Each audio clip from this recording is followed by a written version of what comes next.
यह हरकत, ये जो कुर्सी है चीफ मिनिस्टर की, उसमें शोभा नहीं देती है। वो प्राक्तन हो चुके, बस छोड़नी चाहिए थी बस। ममता बनर्जी का त्यागपत्र नहीं देना उनका कितना बड़ा अपमान हुआ, उसका समझने का बोध शक्ति उनको नहीं है। माननीय राज्यपाल उनको कमेटी जो है इसको डिसमिस कर दिया है।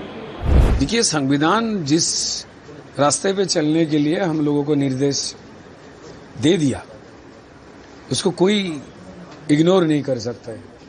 चाहे आप हो, मैं हूं, या मुख्यमंत्री हो, या कोई भी विधायक मुख्यमंत्री, कोई भी सरकारी या बेसरकारी जो भी है, संविधान में लिखित जो चीज है उसको कोई इनकार नहीं कर सकते।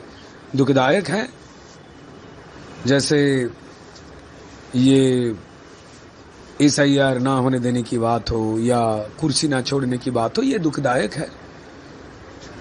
मतलब यह हरकत, ये जो कुर्सी है चीफ मिनिस्टर की, उसमें शोभा नहीं देती है। वो प्राक्तन हो चुके, बस छोड़नी चाहिए थी बस। कल जो घटना घटा है, जिस मामले में तो जो PA जो था उनको गोली मार दिया गया और ड्राइवर भी घायल, इस पर क्या बोलेंगे? इस तरह चुनाव के बाद जो परिवर्तन हो रहा है। देखिए, बंगाल के अवाम, बंगाल के पूरा जनगण इस घिनौनी जो हरकत है, किन लोगों ने करवाया, कैसे हुआ, ये सबको मालूम है। तो ये जो क्रिमिनल राज है वो खत्म होना चाहिए, सिर्फ दिमाग से नहीं, दिल से। और भारतीय जनता पार्टी का नई जो सरकार आने वाले हैं, वो ये स्थिति और पैदा ना हो, उसके लिए जागृत हैं। हम लोग विचार व्यवस्था के ऊपर आस्थाशील है। हमारा जो पुलिस फोर्स है वो न्यूट्रल तरीके से नए संहिता का जो है उसका सम्मान रक्षा करेंगे, ये हमारा विश्वास है। ममता बनर्जी का त्यागपत्र नहीं देना उनका कितना बड़ा अपमान हुआ, उसका समझने का बोध शक्ति उनको नहीं है। चरम अपमानित हुआ, जो हम छोड़ेंगे नहीं। अरे तुम नहीं छोड़ेंगे तो पूरा जनता का राय अटक जाएगा, जनतंत्र स्तब्ध हो जाएगा, संविधान बंद हो जाएगा।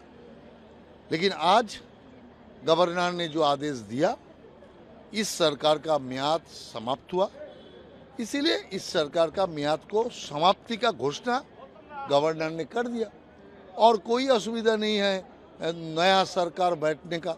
लेकिन तो जिस तरीके से दादा अब अखिलेश यादव भी आ जाए, बोले बहुत अन्याय हुआ है, सबको मिल जाना चाहिए, एकजुट हो जाना चाहिए। देखिए, सारे हारे हुए पार्टी अपना दुख बांटने के लिए इकट्ठा हो रहा है। क्या होगा? इंडी जोड़ बनाया था, कितना सा आस्फालन किए थे, क्या हुआ? नतीजा तो वही है। आज अखिलेश यादव आया ममता जी का आंसू पूछने के लिए। इसके पहले अखिलेश का आंसू पूछने के लिए ममता जी गए थे। अभी 2 दिन बाद फिर दुख प्रकट करने के लिए आपका स्टैलिन आ जाएगा।